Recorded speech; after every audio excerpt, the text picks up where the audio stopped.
아멘. 신앙 고백하시겠습니다. 나는 전능하신 아버지 하나님 천지의 창조주를 믿습니다. 나는 그의 유일하신 아들 우리 주 예수 그리스도를 믿습니다. 그는 성령으로 잉태되어 동정녀 마리아에게서 나시고 본디오 빌라도에게 고난을 받아 십자가에 못 박혀 죽으시고 장사된 지 사흘 만에 죽은 자 가운데서 다시 살아나셨으며 하늘에 오르시어 전능하신 아버지 하나님 우편에 앉아 계시다가 거기로부터 살아있는 자와 죽은 자를 심판하러 오십니다. 나는 성경을 믿으며 거룩한 공교회와 성도의 교제와 죄를 용서받는 것과 몸의 부활과 영생을 믿습니다. 아멘.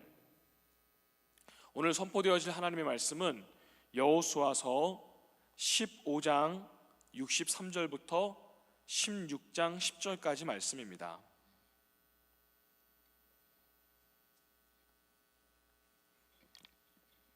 구약 성경 344면에 있습니다.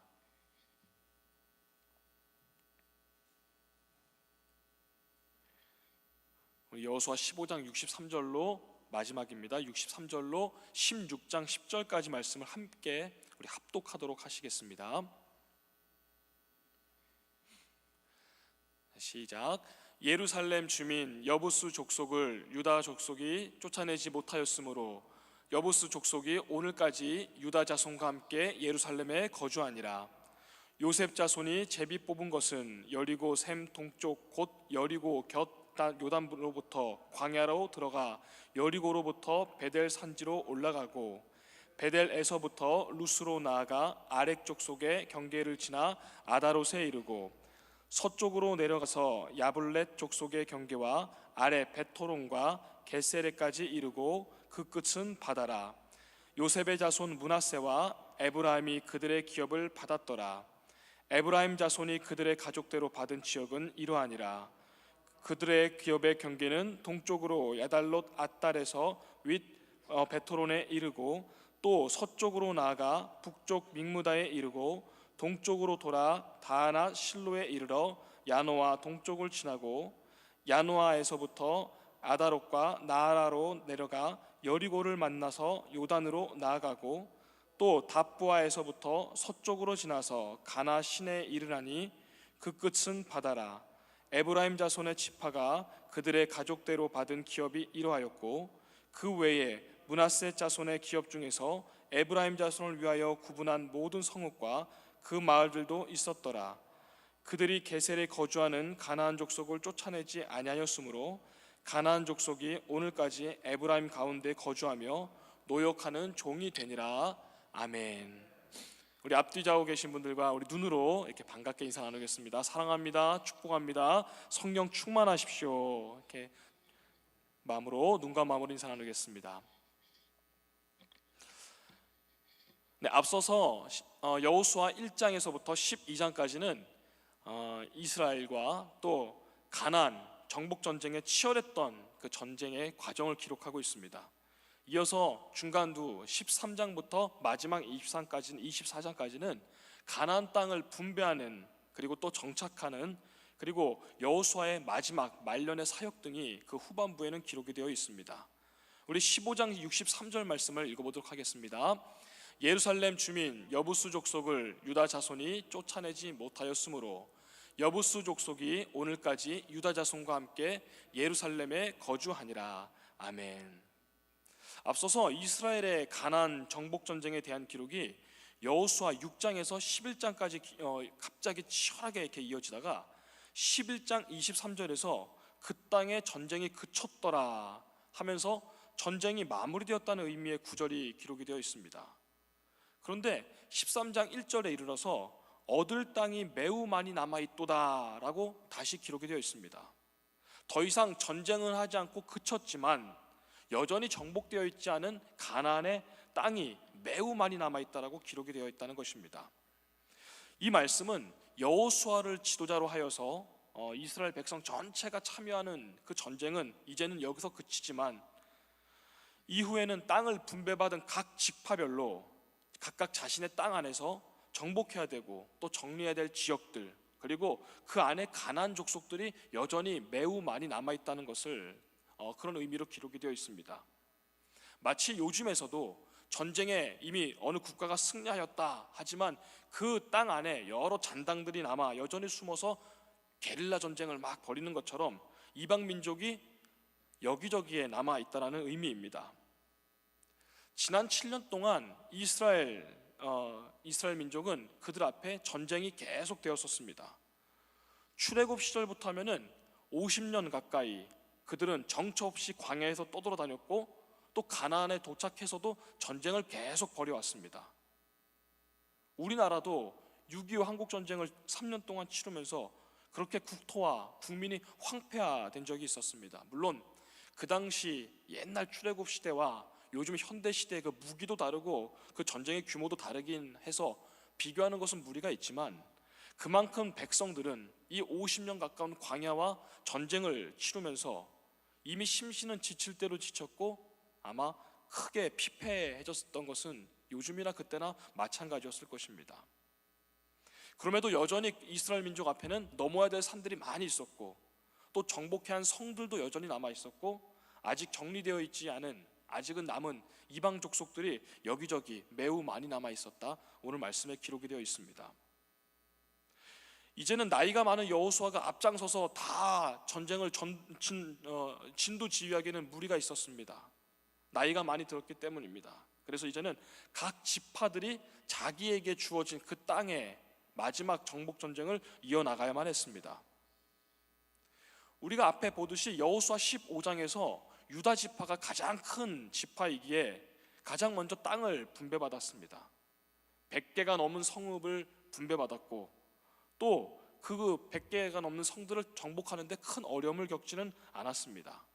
그런데 방금 읽은 우리가 63절에 보듯이 어찌된 일인지 유다 지파는 예루살렘에 있는 가나안 족속들 가운데 그 땅에 남아있던 여부수 족속 그 사람들을 쫓아내지 않았습니다.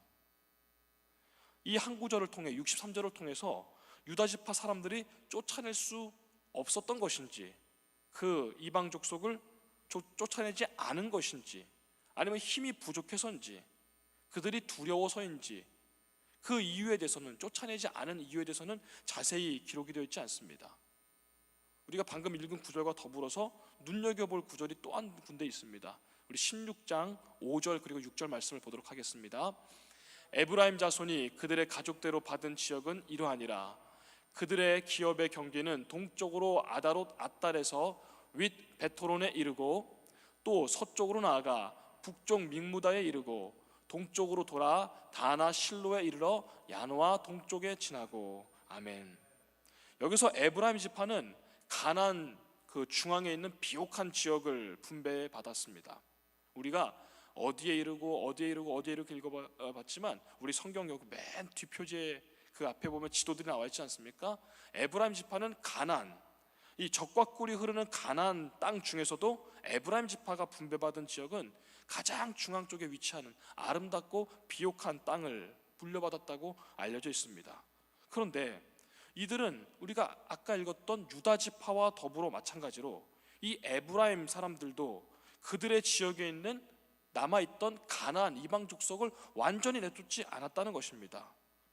그리고 그 이유 역시 왜 그랬는지 분명히 기록되어 있지는 않습니다. 우리 10절 말씀을 함께 보도록 하겠습니다. 그들이 게셀에 거주하는 가나안 족속을 쫓아내지 아니하였으므로 가나안 족속이 오늘까지 에브라임 가운데 거주하며 노역하는 종이 되니라. 아멘. 에브라임 지파가 이처럼 이방 족속들을 완전히 쫓아내지 않았기 때문에 남은 가나안 족속이 오늘날까지도 이 에브라임 가운데 오늘날까지도 거주하고 있다 말씀이 기록되어 있습니다. 이어지는 구절을 우리가 다음에 17장 쭉 이어지는 것은 또 다음에 보겠지만 역시 므낫세 지파 또한 위와 같은 이유와 마찬가지로 그 성읍 안에 있는 사람들을 가나안 족속들을 다 내쫓지 않았다고 기록이 되어 있습니다. 자, 그렇다면은 왜 이렇게 이스라엘 지파들은 자신의 땅에 남아있던 가나안 이방 족속들을 완전히 그렇게 쫓아내지 않았던 것일까요? 하나님께서는 분명히 우리가 알다시피 신명기 말씀에서부터 그 이방 족속들을 어울려 사는 것이 아니라 그들의 남녀노소 심지어 가축들까지도 완전히 진멸하라고 분명히 명령을 하셨습니다. 그리고 이스라엘의 각 지파들은, 그 민족은 그 명령에 대해서 누구보다 잘 알고 있었고, 또 그것을 누구보다 잘 알고 있었을 텐데 말입니다, 그들은 그렇게 하지 않았습니다. 결국 그들은 하나님의 그 명령, 완전히 진멸하라, 그 명령에 순종하지 않았음을 우리는 오늘 말씀을 통해 알 수가 있습니다. 자, 이스라엘 각 지파가 가나안 땅에 들어왔습니다. 정복 전쟁을 다 마치고 가나안 땅에 들어왔습니다.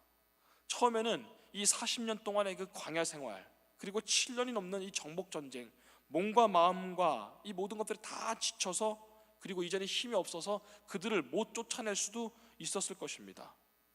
그런데 후에는 다시 재정비를 하고 힘을 모으고 그들과 함께 있으면서 그들을 쫓아내지 않고 오히려 노역을 시키고 함께 살았다고 기록이 되어 있습니다.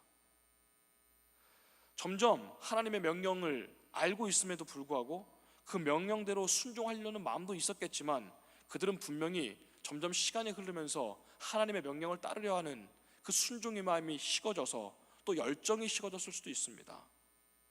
그러나 우리가 이 이후의 정황을 살펴보면은 이스라엘의 이 지파들은 가나안 사람들을 종으로 삼아서 오히려 편하게 살려는, 세상의 편의와 또 유익을 도모하려는 그런 안일한 마음에 그들을 쫓아내지 않고 그냥 일을 시키면서 살았던 것을 우리는 알 수가 있습니다.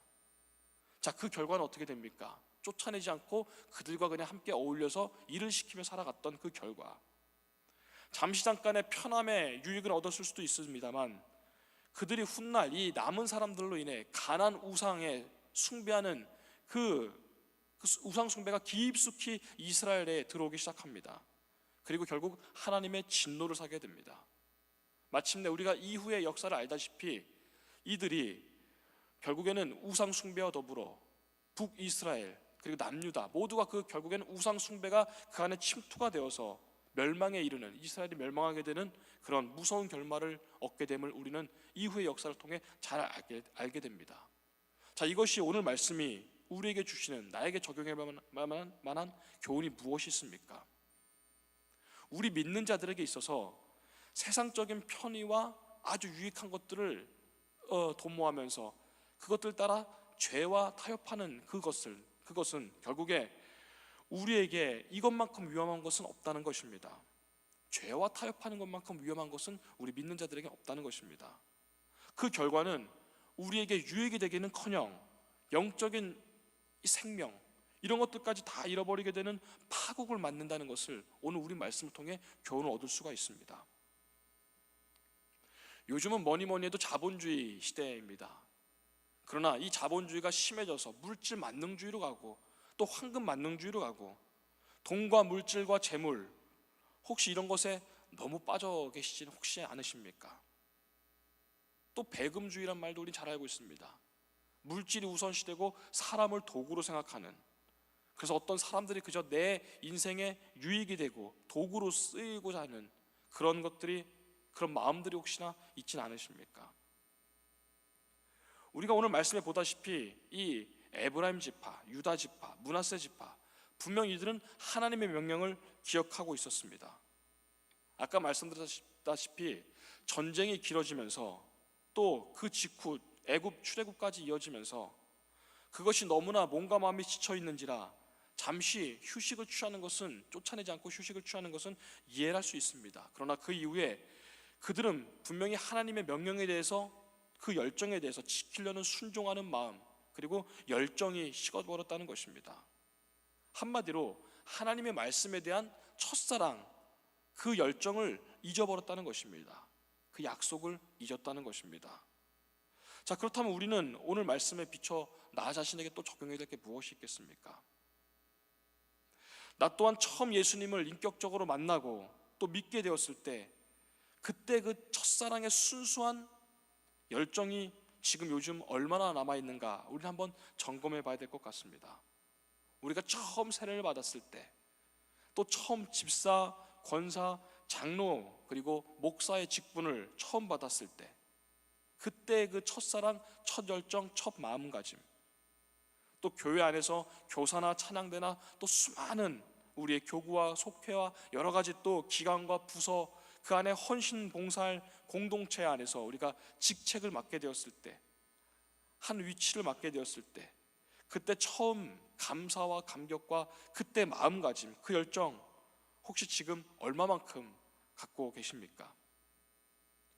혹시 오늘 이스라엘 지파처럼 그래 이제 또 시간이 지나면은 또 몸과 마음에 다시 힘을 얻게 되면은 다 저들 몰아내야지, 혹시 그러나 이후에 그들이 많이 열정이 식었던 것처럼 혹시 그러고 있진 않으십니까? 혹시나 내 마음 가운데 그런 첫사랑에 대한, 첫 열정에 대한 그 믿음에 대한 열정이 조금 퇴색되거나 혹시 조금 변색되었다면 그 순수했던 첫사랑의 기쁨과 그 열심과 열정을, 그리고 또 순수했던 눈물과 때로는 웃음을 회복하시는 오늘 귀한 성도들 되시길 바랍니다. 우리 10절 읽었던 말씀을 한 번 더 읽어보도록 하겠습니다. 그들이 게셀에 거주하는 가나안 족속을 쫓아내지 아니하였으므로 가나안 족속이 오늘까지 에브라임 가운데에 거주하며 노역하는 종이 되니라. 아멘. 이스라엘 지파가 가나안 사람들을 완전히 쫓아내지 않았던 이유, 분명히 기록되어 있지 않지만 우리는 이후의 정황을 보면은 추측해 볼 수는 있습니다. 아마도 이 이유도 하나 있었던 것 같습니다. 남은 가나안 사람들, 이 조금씩 남아있지 않았겠습니까? 아주 지극히 사소하게 여겼던 것 같습니다. 야, 얘들이 얼마나 위협이 되겠어. 그리고 얘들 조금 살려둔다고 해서, 그래서 우리가 이렇게 고생했으니까 지금까지 이제 좀 종으로 삼고 노역을 시키고 이것이 우리에게 크게 해가 되겠어? 거의 다 진멸했잖아. 우리도 고생했으니까 이 정도 일 시키는 것은 하나님께서 우리를 이해하실 거야. 이 정도는 이해하시겠지. 아마 이런 안일한 생각과 착각이 그들 가운데 있었던 것 같습니다. 조금 남은 얘들이 우리한테 위협이 되겠어, 이런 안일한 영적인 생각 말입니다. 실제로 이 가나안 족속들 겉으로 보면은 그 남은 규모나 그들의 이제는 오합지졸이 된 그들의 모습을 보면은 이스라엘에게 대항할 수 있는 존재, 그렇게 위협이 되진 않았을 것입니다. 그때쯤이면은 이스라엘은 이미 각 지파가 땅을 다 분배받았고 다 자리를 잡았고 이제는 오히려 힘이 센 지배자들이 되었고 승자가 되었기 때문입니다. 그러니 남은 가나안 족속이 눈에 안 찼겠죠. 그런데 바로 여기서 거대한 그 문제의 씨앗이 심겨지기 시작했다는 것입니다. 남은 가나안인들의 이 죄악이 이스라엘 사람들에게 점차 파고들어서 나중에는 하나님의 백성들을 타락시키고 마침내는 이 우상 숭배라는 하나님의 진노가, 하나님의 심판이 이스라엘 민족에게 임하여 멸망했던 것을 우리는 알 수가 있습니다. 이처럼 이스라엘이 그렇게 하찮게 여겼던 그 사소한 것들, 남은 이 소수의 사람들이 이스라엘 멸망의 씨앗들이 됐다는 것입니다. 자, 우리는 완전히 내쫓아라, 완전히 쫓아내라, 이 하나님 말씀에 순종하지 않아서 결국 우상 숭배까지 하여서 멸망하게 되는, 우상 숭배뿐만이 아니라 여러 죄악이 있었지만 말입니다. 결국에는 멸망하게 되는 이스라엘 민족을 우리는 꼭 기억해야 될 것입니다. 사소한 것에 순종하지 않았고 사소한 것을 지키지 않아서 멸망하게 된 이스라엘 민족. 자, 그렇다면은 요즘 내 안에 쫓아내야 될 것, 버려야 할 이 더러운 죄악, 혹시 아직도 품고 있는 버리지 못한 추잡한 것, 내 안에 혹시 무엇이 있으십니까? 그래서 오늘 이 새벽의 설교 제목을 쫓아내지 못하였으므로 15장 63절에 있는 구절을 가지고 삼아보았습니다. 쫓아내지 못하였으므로. 죄는 아무리 작고 사소한 것이라도 나의 혼과 그리고 나아가 내 영을 완전히 파멸시킬 수 있음을 오늘 말씀을 통해 우리는 깨달을 수가 있습니다. 우리나라의 그 높고 화려했던 건물도, 그리고 단단했던 한강에 있는 대교도 이 작은 것이 결국 부실해서 다 완전히 붕괴되지 않았습니까? 자, 요즘 우리는 절기상으로 강림절을 보내고 있습니다. 주님의 임재를 사모하며 기다리며 또 한 해의 마무리와 또 한 해의 시작이 맞닿는 그 지점에 그 시기를 우리가 보내고 있습니다. 이 귀한 절기를 보내면서 쫓아내지 못하였으므로, 이 말씀을 생각하면서 내게 남아있는 것 남겨두지 말고 버릴 것은 버리고 쫓아낼 것은 완전히 깨끗하게 쫓아내어서 온전한 하나님의 사람으로 믿음의 사람으로 승리자 다 되시는 저와 여러분 되기를 주님의 이름으로 소망합니다.